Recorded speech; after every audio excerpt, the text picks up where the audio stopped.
what would you tell Antonio Brown, your former teammate, after what happened? So it's a kicker to this story. And I talked with a good friend last night with this. And I've been knowing Antonio Brown, and he's been doing a lot of crazy stuff on and off the field. That's just AB. AB is going to be AB. AB is going to always, regardless on who you bring around him, he's going to always going to let you know, man, I'm going to do what I want to do regardless. I don't care who's in or out my corner. That's just me. But I've been knowing AB for a long time, and he always had ankle and bad feet problems, always.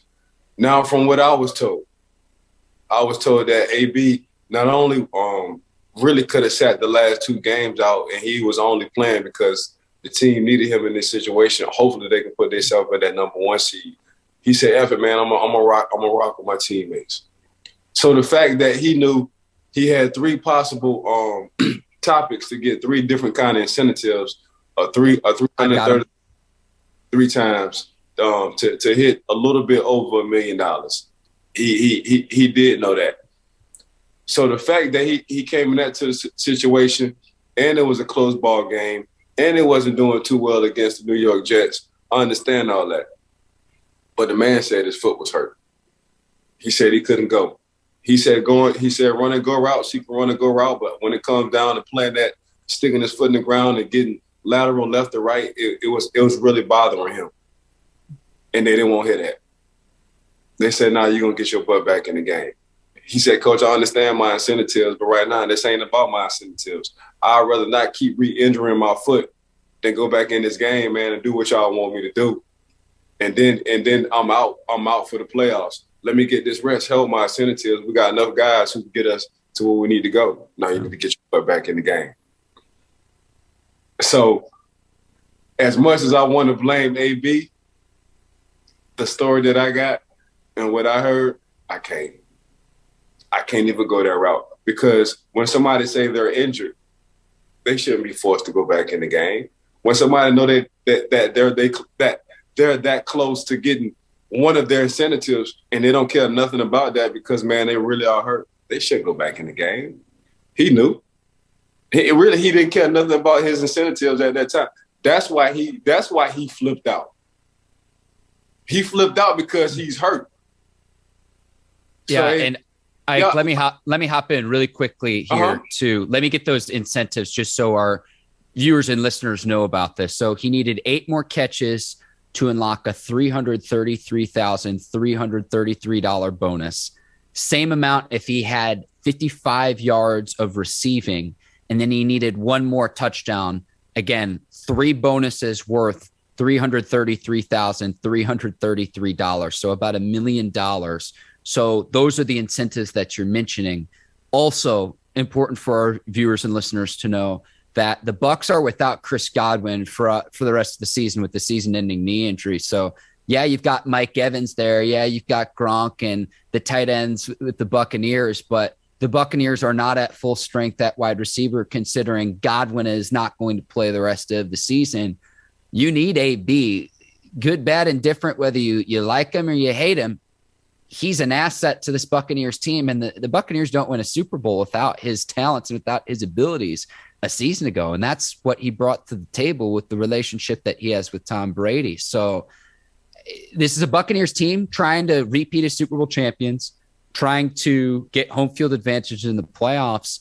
But there's clearly a disconnect there, Ike, from what you're telling me and the information that you have of if he was healthy enough to go and if he wasn't, the communication with that. And, that's what led to the outburst. I've never seen anything like it. It was just absolutely bizarre because, if he was hurt or if he was happy, unhappy being benched, whatever the narrative was, you've got to at least be there for your teammates. And that clearly didn't happen. Right. He walks off and it looks like he's not going to be a member of this team. Now, I don't want to just immediately turn to mental health either, because I personally don't know. I don't know Antonio Brown. But if that is a factor in here too, to where he needs help too, I can't help but wonder. And I know there was a report that surfaced on Monday saying the Buccaneers couldn't just outright cut him. So I hope he's getting the help that he needs, but more so than anything, as a football fan, seeing Antonio Brown play the receiver position, when he's at the best of his abilities, he's as good as there is in this league. And we're being robbed of not being able to see that if he's not on a football field. Now, if he's had ankle injuries, I know earlier this season he got caught lying about his vaccination card too. It's as simple as this in the league. You will be employed, and really in life, you will be employed. So as long as the abilities that you bring to the table surpass or exceed any problems that you bring to the table. Buccaneers might not feel that way, and you cannot abandon your teammates in that scenario, even if you were being forced to go on the field. There's a disconnect there. And I just hope we get to see him in an NFL uniform again. I really do, because in terms of his on-field ability, he's a great receiver. I doubt it. That was the last time we saw a NFL uniform, and I said it when I saw it. I said that was his last run in the NFL. That's just what it is. Excuse me. You can only put over so much, and regardless of whether it goes your way or not, man. You, as a teammate, man, I still want you to rock with me, because you did see Mike Evans, you did see a few other guys try to keep AB on the field from blowing up and leaving it and walking off. So the truth will come out on exactly what was said on the field. If the coaches told him, man, leave, you're not getting back in the game, and he was like, you know what, I'm gonna leave, but I'm gonna take it to a whole nother level. I'm going to leave and I'm going to take everything off and not ever come back since y'all want to act this way.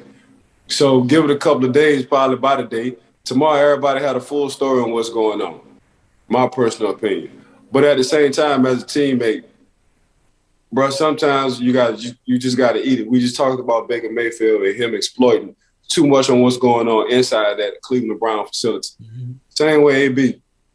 Hey, bro, stop acting like when it's not going your way, you got to show out.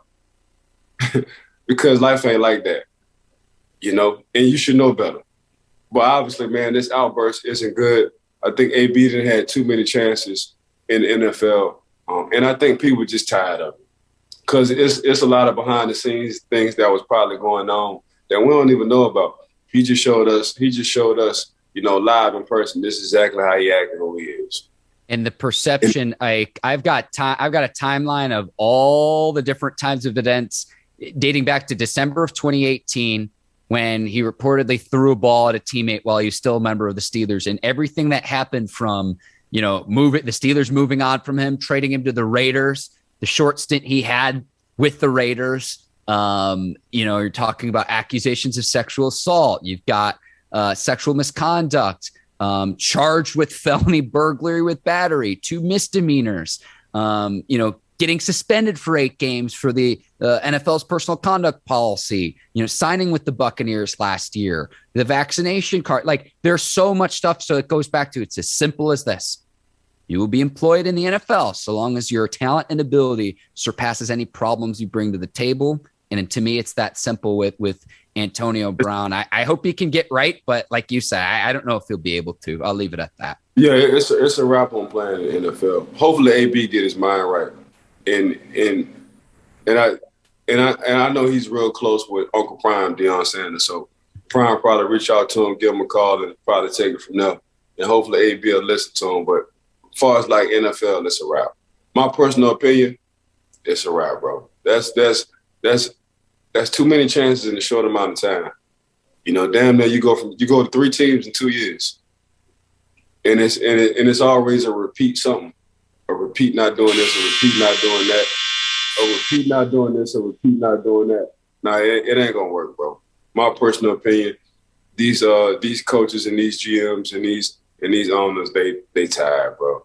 So, and the only reason why I think personally he was really back was because of Tom Brady, and he vouched for him. If it wasn't for Tom, he wouldn't have been a Tampa Bay Buccaneer anyway. That's just what it is. So. And Tom had that kind of clout and pull, and Tom said, man, I keep him under wraps. I'm telling y'all as an organization, I got him. And they said, okay, Tom, if you're giving us your word, cool.